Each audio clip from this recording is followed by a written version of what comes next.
जोहार, देख रहे हैं आप द भारत मित्र और आपके साथ मैं आरती सिंह।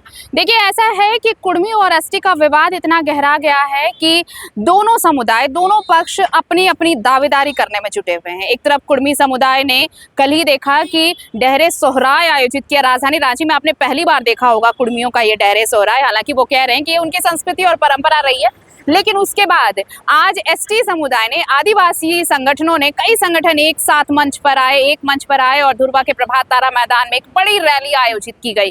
हालांकि भीड़ अच्छी दिखी, लेकिन मंच पर जो कुछ हुआ वो सही नहीं था।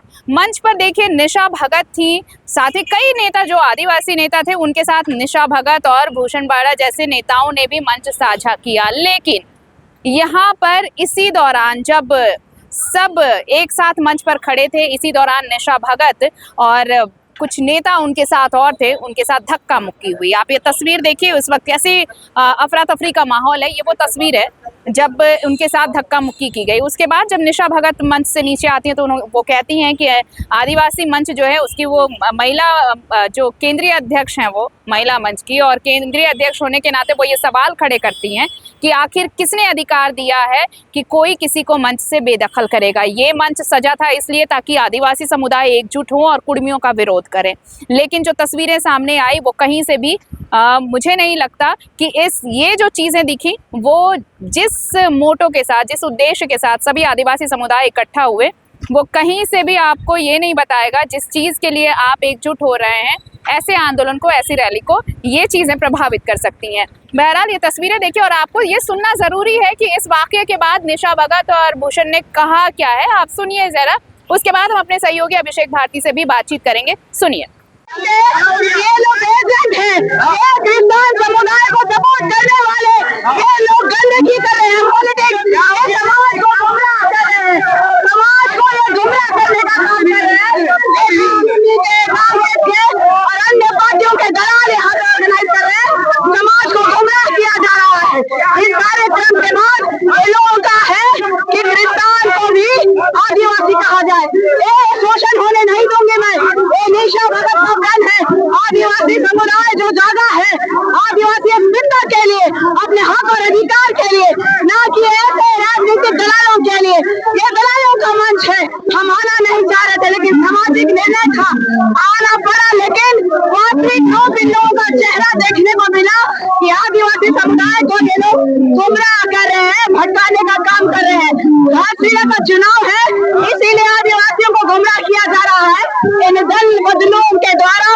ये जो लोग बैठे हुए हैं, कांग्रेस के, बीजेपी के, जेएमएम के जो दलाल हैं, उनके द्वारा समाज को गुमराह करने का काम किया जा रहा है। जो मेहनत और जो रंग, जो उफान, जो आज जन सैलाब जो उमड़ा है आदिवासियों का, उसको दबाने की ये साजिश है, ये मंच। मैंने पहले भी कहा था, लेकिन ये प्रमाण की आवश्यकता पड़ती है और ये प्रमाण मिल गया है। सबसे बड़ी बात है कि यहाँ देख लीजिए, मैं समाज के बेटियों केंद्रीय सरना समिति की अध्यक्ष, वो भी महिला कॉलेज की, हमारे केंद्रीय सरना समिति के अध्यक्ष आदरणीय फूलचंद तिर्की जी को जगह नहीं मिला, समाज के लोगों को जगह नहीं मिला। यहाँ कांग्रेस के, जेएमएम के दलाल है, यहाँ पे बीजेपी के दलाल है। यहाँ पे सबसे बड़ी बात है कि बहिष्कार करती हो ऐसे राजनीतिक पार्टियों के नेताओं का जो समाज को गंदी दिशा में धकेलना चाहते हैं, ये समाज को गुमराह कर रहे हैं। समिति के केंद्रीय महिला अध्यक्ष होने के नाते हमारा केंद्रीय महिला समिति के लोगों को आह्वान था कि पूरा जो समाज जो है इनको समर्थन करेगा, लेकिन ये धर्मांतरित ईसाइयों का एक ऐसा जत्था है जो हमारे समाज को गुमराह कर रहा है। और अभी बिना चुनाव को देखते हुए आदिवासियों को शांत करने का और आदिवासियों को दिशाहीन करने का ये सबसे बड़ा मंच है। देखिए, ये हमारे करने का एक मंच है। तमाम से पहले भी लातेहार में मुझे बोला गया इन लोगों के द्वारा कि ईसाई के बारे में नहीं बुलाया जाएगा, लेकिन मैं यहाँ पे आई थी समाज के बोलने पे, वहाँ लातेहार में मैंने हॉट टॉप किया, मुझे मारने की भी धमकी दी गई कि क्रिश्चियन समाज के बारे में बोलोगी तो सही जगह बैठने नहीं दिया जाएगा। और ये परिणाम मुझे देखने को मिल रहा है, ये प्रायोजित है। ये धर्मांतरित ईसाई जो कि अपने आप को आदिवासी का ठेकेदार समझते हैं, राजनीति करने वाले नेता श्री राव जी आदिवासियों की नहीं, आपको चिंता थी एक भाषा अकेडमी आपने क्यों नहीं बनाया जब मुख्यमंत्री थी? मैंने इनका बहिष्कार किया था। इन लोगों ने रामगढ़ में देखा था कि गीता श्री उराव जी को मैंने पूछा था, आप देख लीजिए लक्ष्मी नारायण मुंडा जी को अपने आदिवासी बेटियों को नक्सल बात कहते हैं, उनसे क्या ही उम्मीद किया जा सकता है? हम इस महा रैली का विरोध करते हैं, नेता कहलाते हैं, तो नरेंद्र मोदी चले गए, नेता लोग को बाहर निकलते आदिवासियों को मैंने जब जब समाज में राजनीति घुसेगा, समाज के राजनीति चलाने वाले लोग जो समाज में भी रहेंगे और कांग्रेस में भी रहेंगे, बीजेपी में भी रहेंगे, जितने में भी रहेंगे, ऐसे लोग समाज चलाएंगे तो निश्चित तौर से समाज और एकजुट नहीं होगा। तो बार बार के मिला, धक्का मार के निकाल दिया गया, हुकार करके निकाल दिया गया। आज राजनीति करने वाले लोग जो समाज के दलाल तबके के लोग हैं, समाज को बेचने वाले लोग, ऐसे हुकार महारैली का जो है हम लोग समर्थन किए थे, लेकिन आज हम लोग को निशा भगत जो कुर्मी आंदोलन का एक केंद्र बिंदु है। और इस वक्त हमारे साथ सहयोगी अभिषेक भारती जुड़ चुके हैं, सीधे उनसे बात करते हैं। अभिषेक, यूं तो आप घाटशिला में हैं और चीज़ों को, वहाँ पॉलिटिकल चीज़ों को समझ रहे हैं, हालांकि इसका जो आदिवासी और कुर्मियों का जो विवाद चल रहा है, इसका असर घाटशिला में भी दिखेगा 11 तारीख को। लेकिन इस बीच जो आज रैली आयोजित की गई थी आदिवासी संगठनों की, वहाँ मंच पर जो कुछ भी हुआ, क्या ऐसा लगता है कि कुर्मियों का विरोध करते करते आदिवासी समुदायों की एकता जो है वो दरकती नजर आई है? निश्चित तौर पर आरती, जो आप कह रही हैं बिल्कुल सही है। ये जो एकता थी वो एकता दरकती हुई तो दिख ही रही है। मंच पर आप साफ देख रहे हैं भाई, यहाँ पर क्या हुआ आपकी दो गुट हो गए हैं। एक गुट वो हैं जो कि सरना क्रिश्चियन एक हैं, ये मांग करने वाले हैं, और दूसरा गुट ये है जो सरना क्रिश्चियन अलग हैं, इसकी मांग करने वाले हैं।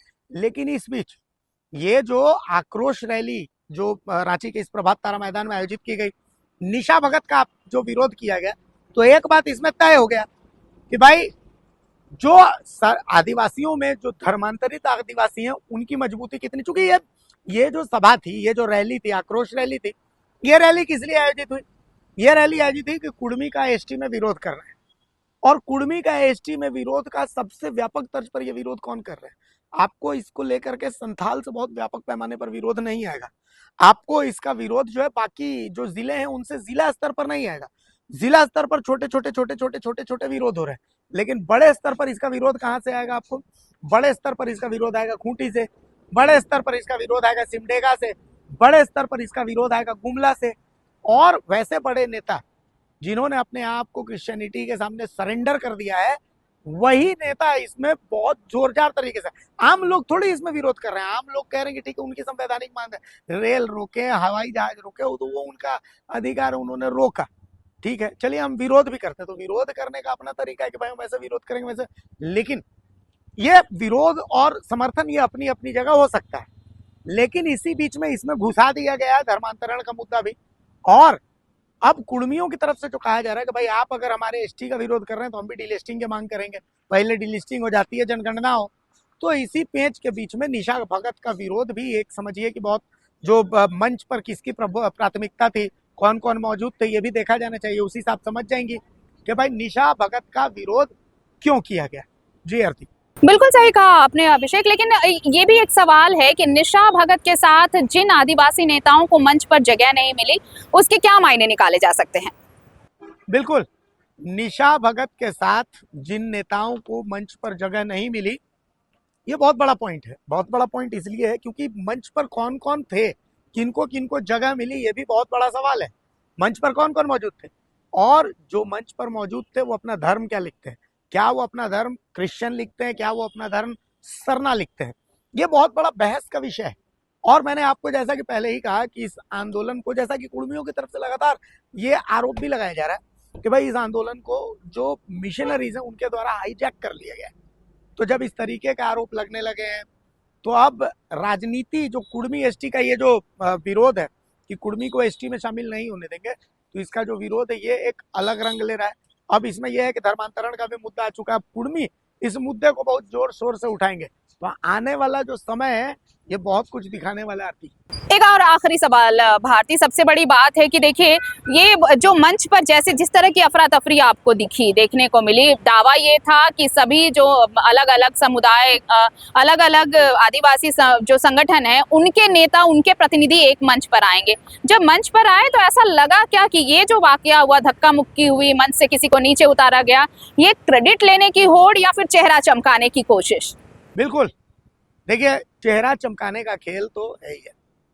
सबको अपना चेहरा चमकाना, चाहे निशा भगत हो, चाहे बाकी कोई भी हो, फूलचंद तिर्की हो, सबको अपना चेहरा चमकाना। और ये एक ऐसा मुद्दा है जिस मुद्दे को लेकर के चेहरा चमकाने की होड़ लगी हुई। वरना आप सोचिए ना, हमने कल आदित्यपुर की एक खबर दिखाई थी, हमने दिखाया था कि कैसे आदिवासियों को बेघर किया जा रहा है, लेकिन इस मुद्दे पर किसी ने कुछ नहीं कहा। हमने दिखाया था कि कैसे फर्जी आधार कार्ड बन रहे हैं पाकुड़ में, साहेबगंज में, गोड्डा में। क्या किसी ने इस पर एक शब्द भी बोला? क्योंकि यहाँ मुद्दा राजनीति है, सबको अपना चेहरा चमकाना है। कुर्मी और एसटी इस मामले में बस ये राजनीति का ही खेल है, इसी को लेकर के सारा खेल चल रहा है। निशा भगत का ये जो विरोध है, ये एक तरह से आप कहिए कि ये इस बात का सिंबल है कि उस मंच पर जो क्रिश्चियनिटी का, धर्मांतरण का विरोध कर रहे हैं, ऐसे लोगों के लिए कोई जगह नहीं है। तो मतलब ये साबित हो गया कि आज जो आक्रोश रैली, तो वो आक्रोश रैली किनके द्वारा आयोजित की जा रही है? वो कह रहे हैं कि भाई हमें कमजोर किया जा रहा है, निशा भगत जो है वो आदिवासियों में फूट डाल रही है। अरे भाई, आदिवासियों में फूट डाल रही है निशा भगत, घुसपैठ के मुद्दे पर आप लोग क्यों नहीं बोलते? यहाँ भी तो आदिवासियों को जो है तोड़ा जा रहा है, तो उसके मुद्दे पर तो आप नहीं बोलते। आप नहीं बोलते कि धर्म परिवर्तन कर, आदिवासियों का धर्म परिवर्तन हो रहा है, इस मुद्दे पर भी आप नहीं बोलते। आप बोलिए ना, उनको रूढ़िवादिता से दूर किया जा रहा है, फिर वो बोलेंगे आदिवासी हिंदू नहीं है। तो हम कह रहे हैं कि आदिवासी हिंदू भी नहीं है, लेकिन आदिवासी क्रिश्चियन भी नहीं। साफ और सटीक बात है, ठीक है। तो सिंपल सी चीज यही है, इसी मामले में जबरदस्त राजनीति चल रही है और उसी राजनीति का ये पूरा नतीजा है।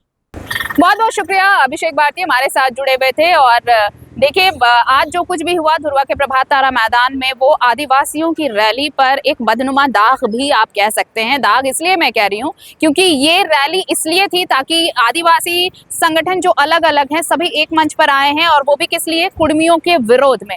लेकिन अगर खुद वो संगठन जब एकजुट होकर के अपनी एकता नहीं दिखा पाते, इस तरह बिखराव दिखाते हैं, इस तरह अपनी दरारें दिखाते हैं, तो इससे आंदोलन प्रभावित होता है। इससे उस सोच को, उस मकसद को देखिए थोड़ी सी ठेस लगती है कि जब आप खुद एकजुट नहीं हैं तो आप किसी दूसरे का विरोध कैसे करेंगे। और अब देखिए, इस पर बहुत सारी बयानबाजियां भी होंगी, बहुत सारी, क्योंकि खुद जो आदिवासी संगठन अलग अलग है, आप निशा भगत को सुन ही रहे हैं, बाकी नेताओं को सुन रहे हैं, तो आपको ये समझ में आएगा कि इस रैली के सफल होने के जितने चांसेस थे, ऐसे में ये वाकया उस रैली को कहीं ना कहीं थोड़ा कमजोर तो जरूर कर गया है।